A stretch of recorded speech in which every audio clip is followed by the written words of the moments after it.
When Orla invited me to respond to Nancy, we had some exchanges about what might be put to Nancy about what she might speak at this particular meeting, because as you've seen, the breadth of her knowledge, her experience, the range of her interests is vast. And I kind of threw back the idea that in mental health circles at the moment, in my own discipline in psychiatry, I think we're coming to a bit of a turning point whereby the model that has dominated psychiatry for the last 20 or 30 years, the idea that the answers to mental illness were to be found inside the brain and in neuroscience and genetics, that was really running into the sand. And from within psychiatry and from without psychiatry, we're starting to see the serious limitations of that approach. And my challenge, I suppose, to Nancy, who's an eminent medical anthropologist, was to say, what can the social sciences, and in particular, what can an anthropology offer? And I think those of you who've been here for the whole talk this evening will have got some glimpse of the insights, the challenges, the knowledge that have come from Nancy's work and from other medical anthropologists. So she certainly answered that challenge, I think, brilliantly in her talk this evening. I just want to say a few words. I first came across Nancy's work when I was a trainee in psychiatry in Cork in the 1980s. I trained at a time in the 1980s when psychiatry actually had a respect for the social sciences, and books like Saint Scholars and Schizophrenics was actually on our curriculum. We were actually exposed to such things. That has now been gradually expunged from the curriculum over the past 20 to 30 years.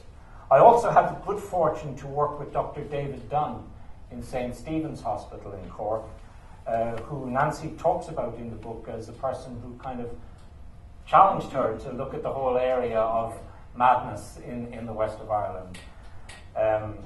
Now, Saints is a very important book, not because everything in it is correct. I would say that no genuinely scientific work ever claims to be that, but because it became part of a process in which a debate about culture was allowed to happen in Ireland. When I grew up in the Cork of the 1960s and 70s, it was not permitted to question the dominant culture. We were taught in school, and to a lesser extent at home and through the media, that we lived in a privileged world, a world dominated and run by the Catholic Church. We had a parliament, we had an agricultural economy, and we were distant from the cesspits of Europe, the swinging 60s and London, etc. We were actually I was educated by Christian brothers, and we were led to believe that we lived in a kind of privileged space that was somehow separate to the rest of the world, and the culture that was changing and moving, etc. It's kind of hard, I think, for young people nowadays to imagine that world. I know with my own children, sometimes I try to explain what it was like growing up at that time, and it's completely different now. Suffice it to say, for some of you who weren't there, that the reality of Father Ted, Father Ted is only partly a work of fiction. A lot of what is in that was actually the reality that I grew up in, where the priests and the church, etc., had that kind of controlling space.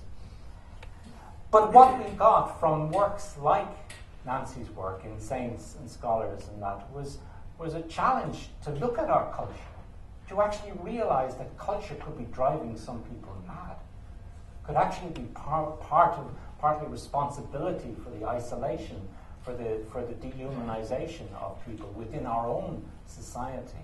And I think it's played a very important role in terms of that. This evening, Nancy has talked about Italy, Bassaglia. Her effort to highlight and promote the work of Franco Bassaglia and his co-workers is extremely important. Her book was the only English translation of Bassaglia's work. Without her efforts in this regard, as Orla said earlier, his work would not of being available to us in the English-speaking world. And in fact, he wrote quite a number of books which never got translated into English at all.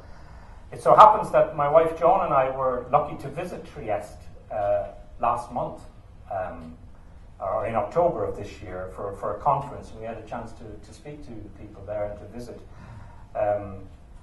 Trieste is now a WHO demonstration site for community psychiatry. The WHO pay for people from the developing world and from Eastern European countries to come to Trieste to see what a good mental health service is all about. The thing that struck me most about being there was not the statistics, etc., which are very, very impressive for how little they used inpatient beds, for how active their community teams are, etc., for the social cooperatives which provide employment for people, but was the culture. What really struck me was the relaxed interaction between people in various settings, particularly in one of the community mental health centres where they admit people for short periods of time. And there was a very easy way that people could come and present themselves and be admitted if they were in a crisis, stay for a couple of nights, get some support and move on. Those centres were also places where there were meetings and exchanges and active during the day. And it struck me that the way we've gone both in Britain and Ireland in terms of our regulations and rules and risk assessments, etc., we've sort of gone away from I think what many service users tell us they want, which is a much more easy, interactive way of working with mental health services so that they can present when a crisis is in their lives and get help when they need it without going through the rigmaroles of assessment and admission processes and discharges, etc., etc. So in some ways, I think that's the greatest legacy of Franco Basaglia, is that notion of a relaxed culture around mental health.